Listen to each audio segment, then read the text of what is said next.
Welcome to Newhouse Knows, where you go when you need to know. Your hosts today are...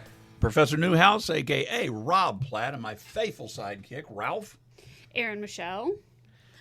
And our fun guest, Hi, I'm Demery. Demery, what do you do?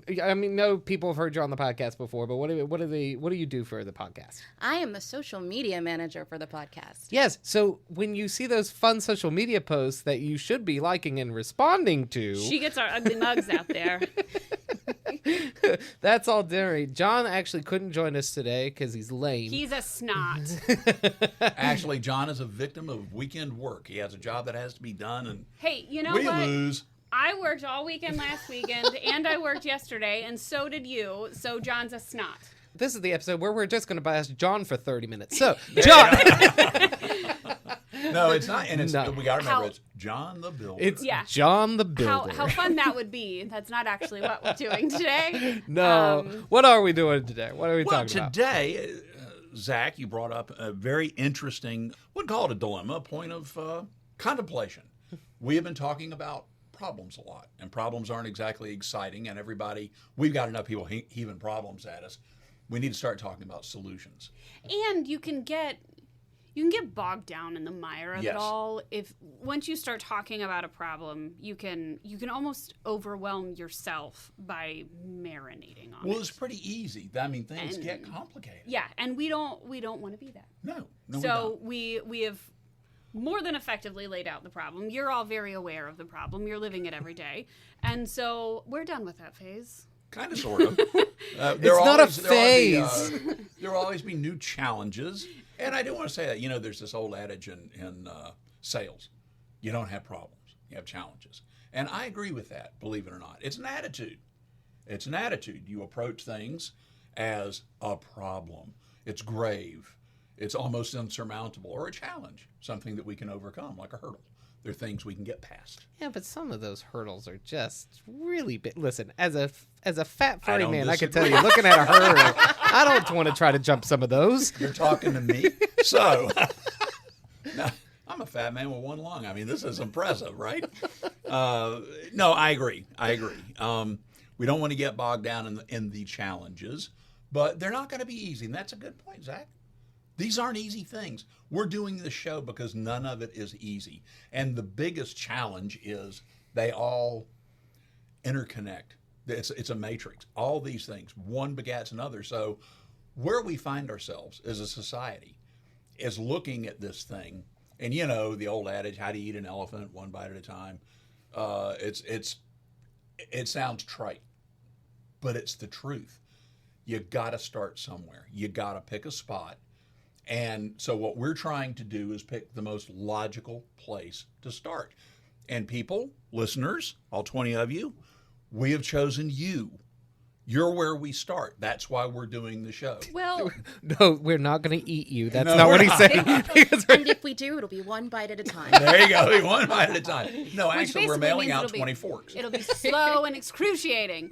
Have fun. No, dang it. I completely lost my train of thought because of that. She fell off a radio- counter as a baby. I can tell you I was there. And she hasn't been quite the same since. She has these little lapses, but oh well, we're all there. We love you. I mean, you know what? I help keep most of the business on the rails on the days. So So then, how about this? I'll kind of get us on a track, and whenever it comes to you, because I know it'll come back eventually. You just skip over me. You're good. So we're talking about eating the elephant one bite at a time. All right, where the hell do we take the first bite? The first bite is us. The first bite is how. That's what I was going to say. Sorry. There we go. And this is what I've come to know and love. He loves me, believe it or not. No, every big problem, every small problem, all of them in history, in your family, in household, in government, all of it. It all starts with people coming together as a group, working together, identifying what the challenge is, and finding solutions together and changing a system. Look at unions. Look at the things that unions Absolutely. have done because of their People. strength in numbers, in humanity. And so That's what we mean by we're starting with you, is because strength in numbers, educating you on what you can do, what steps you can take, and then all of us banding together means that things can change. This is kind of interesting. Well, hopefully damn interesting. But we start with not a problem, a challenge, or a solution, but we start with a condition. And the condition is us, and we have been conditioned. And Aaron just made a very, very good point. We hear the problems over and over and over. The media has figured out that if they repeat it over and over and over, you'll keep listening. Why? Because you commiserate. You can identify. Well, and the other thing is it's kind of used against you, because once you've become inured to the problem. Yeehaw. For instance, it's used against us when discussing the economy right now. And everybody's like, oh, everybody's complaining that things are too expensive. But, you know, everybody's in an all-time buying high. People are still buying things. They're still buying clothes. They're still buying groceries. And it's such a twist of the truth. It doesn't, just because things got more expensive doesn't mean that humans don't still have needs. My child still grows out of his pants. I can't allow him to have pants that don't button and don't cover his ankles. Like, I still have to go out and buy pants, even if they are they're more expensive than they were a year ago. So, but that's, again, where they use it against you because you're inured to it. Things cost more, you just get used to it. It is what it is. Against you, but they use it in their favor. People hang on. People keep watching. They keep listening. And again, what you're saying is they're identifying with feelings and emotions and all this other crap, and it's all valid, folks. Don't get me wrong. This is valid stuff, but it's also non-productive. Being consistently aware of everything that's going wrong is not doing anything. It's just dragging you down. And we have a tendency to say it's never going to change. Sometimes, Zach, we were talking earlier, it seems like you get 2 steps forward, then they knock you 3 steps back. So what we're looking at today is our behavior. It's great. Therapy is a fabulous thing, by the way, and we're seeing that emerge in the internet, which is fabulous. It's getting more accessible. Therapy, somebody to talk to, somebody that has knowledge and understanding. So understanding things is a very, very big deal.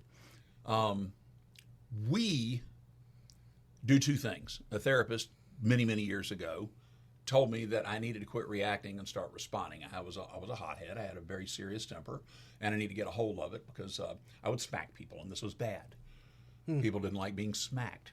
Now that I don't smack people, they like me better, and this is good. So she was very successful. But she said we react versus responding. Reaction is, you grab a rose stem and you drop it because you got poked in the finger. That's a reaction. Responding is thoughtful. And we're not doing that anymore because we're not taught. We're not taught. We're being groomed not to be thoughtful. Demery, we were just talking a minute ago about, our listeners and trying to draw new listeners. Mm-hmm. And you're looking at how much time? Well, people listening. Oh, I see what you're saying. Sorry, yes. My brain not firing all synapses. So, we're getting the clicks onto the player, but we're not retaining listeners past, I think, 60 seconds in a lot of cases. 60 seconds. Yeah. 60 seconds. How unfortunate. Because that's where we're groomed. And most internet responses are even less than that. I think when you and I, Aaron, were looking at stuff on the website, we were looking at trying to keep somebody on the homepage for, what was it? 8 seconds? I thought it was 5. Was it 5? My God. Well, it's one of those when this happened to me. Oh Lord! Oh God, that was only yesterday.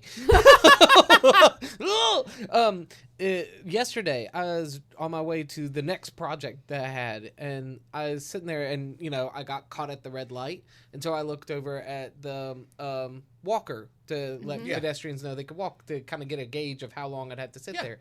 It said 35, and I went, "Oh my God, 35!" And then I went, "That's half a minute, Zach. Yeah. Just calm down." It's one of those, we're just taught to go.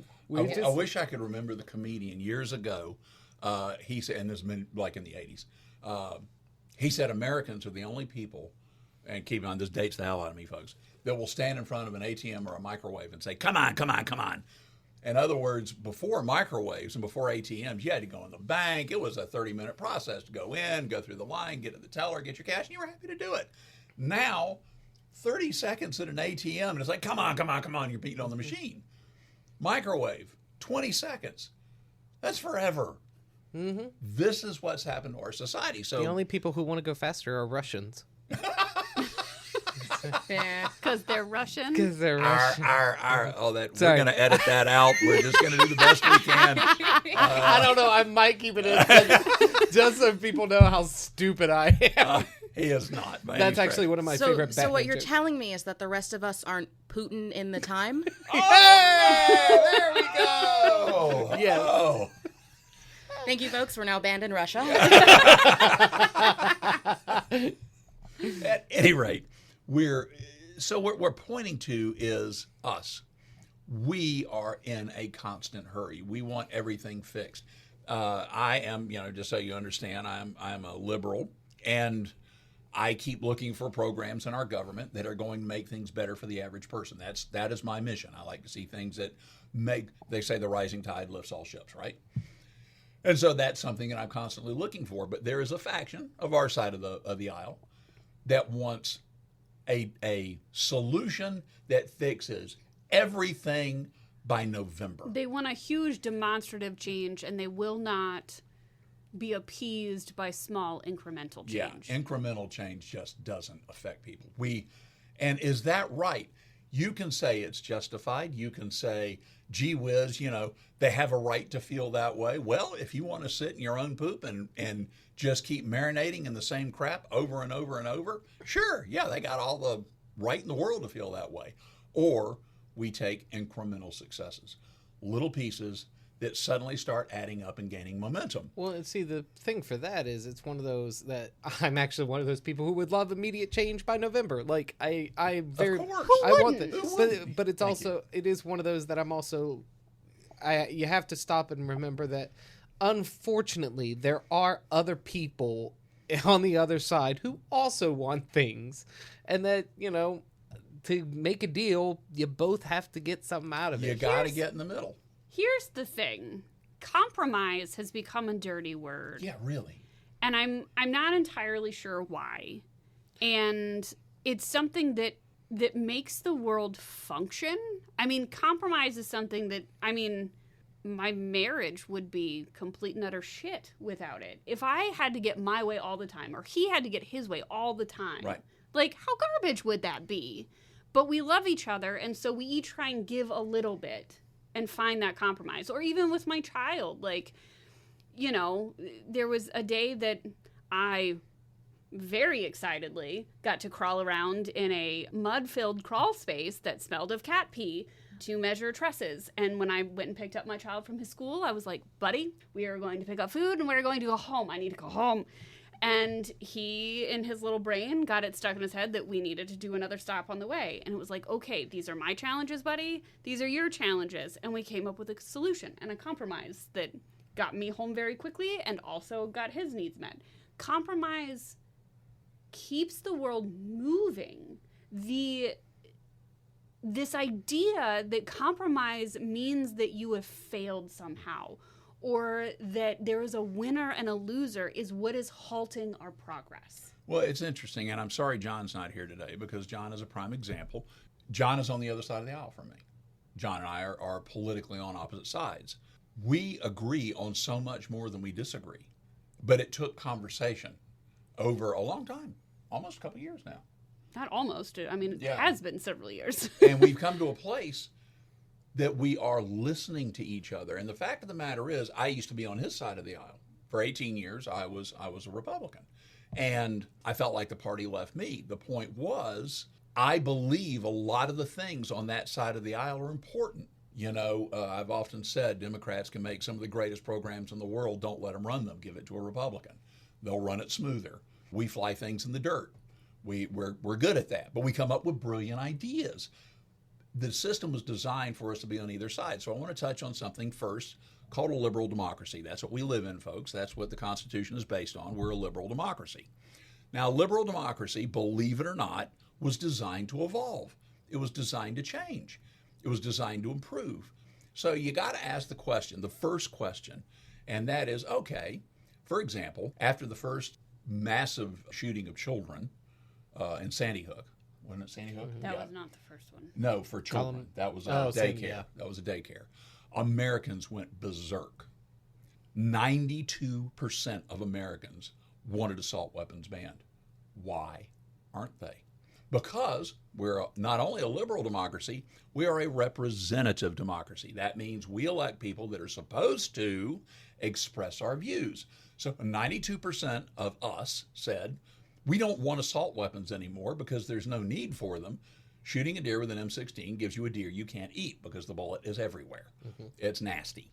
They're designed to kill human beings. Shoot them with 30-30, no sweat. So why do we still have the largest collection of assault weapons in the world? Because lobbyists got their way. There we go. And people think somehow their rights are being stepped on. Well, that's where we have a disagreement. It is a strong disagreement. The list goes on. The fact of the matter is, we have an election coming up here in Georgia. We have another primary on our side coming up shortly. Voting, we're worried about getting everybody out to vote. We're actually worried that people are so bummed out that things have just piled up on them so bad. They're so apathetic. There you go. They've gotten apathetic. They've gotten exhausted. Well, and you finish your thought and then I'll jump in. Well, no, go ahead. I mean, it's true. Well, because you're right. Like, and I'm going to be honest. I'm almost one of those people. I'm still going to go vote, but there does come a point where it does feel like, what's the point? Yeah. Sure. I mean, really, what is the point? Like like you said, lobbyists step in and decide what we actually get to do. Like for me, it's one of those, like, you say you're Republican and now you're Democrat. I do tend to vote more Democrat on a lot of stuff, but really I'm an anarchist. I say let's set it all on fire and start over. I'm so glad you said it first, because I was like, can I say that? I'll say it, because there does come a point where you look at it. And I mean, they're all reptiles and dinosaurs, and they're going to start dying off soon. So I'm just going to put that listen, out I've seen the glint in the eyes from the photos. It's a conspiracy theory. No.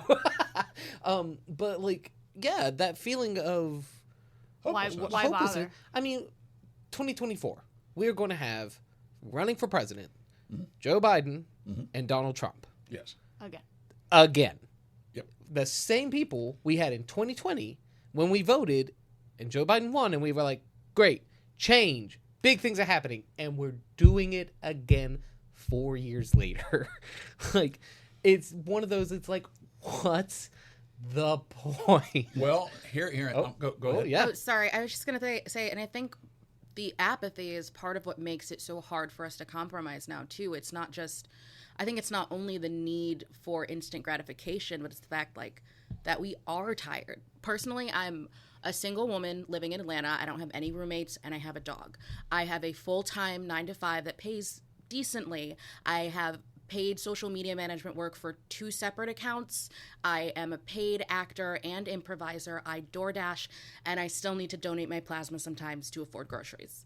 And I'm tired. And it's like, what's the point? Because none of that's going to change. And I'm not going to suddenly have to stop doing that tomorrow. And to piggyback on that and agree with you, I mean, I was just looking into second jobs and trying to figure out how do I do that and also take care of my child because there's not enough time in the day. I think that's why so many people are looking for big, demonstrative changes, because there's so little trust left that they think the only way I can believe that somebody is actually on my side is if they show me with something big, which is not fair. Fair may not be the right word choice, but it's slow incremental change is still change, and it's still showing that people are trying to make a difference, but we're all so gun shy that sometimes it still feels like, okay, that was a small change. Are you going to pull the rug out from under me again? Sure. I got to tell you, we've looked at, and you guys are all millennials. Yes. I am a boomer. Are you a millennial? Yep. Okay. 93. But there's I feel very old right now. there's a void, an economic void between us. There is this perception that boomers are in just great shape. You know, we're doing fine. Wrong-o. You're on the front end, we're on the back end. You ought to look at what I'm looking at. I'm terrified that I'm going to reach age and I'm not going to be able to live anywhere. I don't know where I'm going to live. Retirement is not working out for me because I was born at the very tail end of the boom. And so I have been at a place where every time I've gotten on my feet and grabbing the theoretic American dream, the rug has been snatched out from under me. There's been an economic downfall. 3 times, not a downturn, a collapse. I said downfall. Yeah, and I survived. Surviving was not the issue. I got through it. And that's, I'm sorry, Go ahead. to again piggyback on what you were just saying. I think that's boomers, Gen X, millennial, doesn't matter. I Bingo. think that is what we're all feeling right now. Precisely. We have all survived. And we are all So much. and we're all continuing to survive. No one is arguing that point. No one is thriving except for the upper There end. we go. Now let's touch And those on that. Instagram people who just like thriving with their little coffee cups. Well, Yeah. The hashtag proves it. but the argument is, are they really, or is that just something that they're putting on the internet because they want people to believe that? Well, what? Nope. I'm sorry. Sorry, I keep No, jumping do over it. you. No, we like That's it. the whole Well, idea.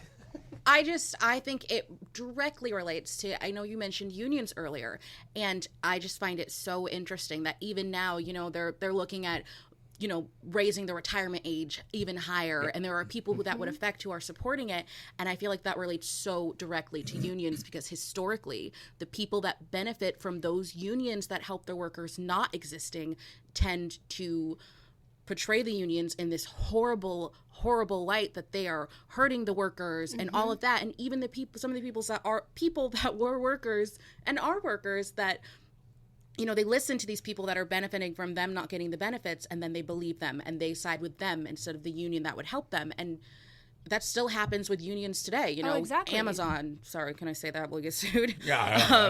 No, Their workers are getting, but that's the truth. their workers are precisely. getting bear maced accidentally because of unsafe working conditions, and I Mm-hmm. guarantee you there are still employees that work for them that are against unions that and would there, stop that. there are a lot of people that don't realize that the reason we only have 5-day work weeks and that we have weekends is because of unions. Yep, that's the reason Oh, that we usually have to work. Unions are 8 fabulous. eight I'm hours. a huge believer. The middle class was built by unions. Oh yeah. And Unions and came together unions after will World War II. continue to Yes. help, and unofficial unions. We can unofficially become a union. What we do in the voting booths, what we ask for, Bingo. we can unofficially be a union. I've watched and we Newsies. can I know all- you can do it. You just have to be able to do a Well, nice here is, and we're getting to the crux of the matter. First of all, and John isn't here, and John, Because he's a yeah, snob. it's because he's an ass. Working really, you couldn't be here for us. Tell your client just to stick it. So anyhow, no, John would say the same thing. It's for example, retirement. Why is retirement going up? Because humans are living longer. When Social Security was designed, men lived about 8 years less. So we were dying a lot earlier. We live longer now. Inherently, women are living much longer now. So we can't sustain somebody, if we're looking at sustaining you for 5 or 10 years and making the end of your life, and Social Security was never meant to be a replacement, it was meant to be a supplement, which, by the way, the government told me 2 months ago. I'm officially old, got a card and everything. You've had the hair to match for a Yeah, while. there though. you go. That's true. We aren't acknowledging that you're my daughter anymore. So anyhow, we can't sustain ourselves for 30 years doing nothing because we're capable of working longer. Retirement is kind of a construct in America. For centuries, retirement was death. That's the way it worked. Or you lived with your family, and the family unit was strong. Well, we're talking about back when we were an agrarian Yeah. culture. An and- agrarian and- culture. But So see, part of that is, yeah, we live longer, we can work longer, but I'm of the belief that even though we can work longer, if we are going to say, fine, retirement's now 70, which, if that's the case, we need to make it so that you getting to 70 isn't such a slog. Precisely. Agreed. And so we get back to a liberal democracy. So we're talking about what is the first step? What is the first thing we can do? We look at this elephant. Where do we stick the fork the first time? Vote. Not vote this time. Vote every damn time the doors are open. Get out of work. Go vote. The government says you get paid to go vote. Go vote. And know Vote, who vote, you're So, voting. whoa. Hold on. Well, I want you to emphasize what you just said there at the end. Make You are sure paid to take time off. you are paid to take time off to go vote. Yes. Okay. Make sure that your employer is honoring that. Make sure your employer is honoring that you can go vote. And you are paid for it. You However, are not docked let for me, that. And let me back into another thing. Early voting works really well. I've done it for years. This is the first year I haven't taken advantage of it because we've been overwhelmed. Early voting is brilliant. You have options. If you don't vote, and I know a lot of people are going to hate to hear this. You know, it's the old thing. Well, if you don't vote, you don't have a right to say anything. If you don't vote, you don't have a right to say anything. You live in a liberal democracy. It is based on your voice. Say something every damn time they give you a chance to say it. That's number one. And know who you're voting for. Don't That's number two. Don't be 18-year-old me. Because I was a victim of this when I was young and first started voting. I would go in and I would only vote in presidential campaigns, and I would know who I wanted to vote for president. And then you got to all of the local votes, and I go, I don't know who any of these people are. Those are the crucial votes. Yes. Those local elections are your crucial votes. Most important. It is not the President of the United States that is your massive concern. It is not the governor of your state that is the massive concern. The massive concern are all of your local elections. People in the city council, people that are voting about how your property taxes work, how your schools work, where the money goes. Sorry, I'm banging on the table. Zach's pointing. He's give me the librarian finger. It's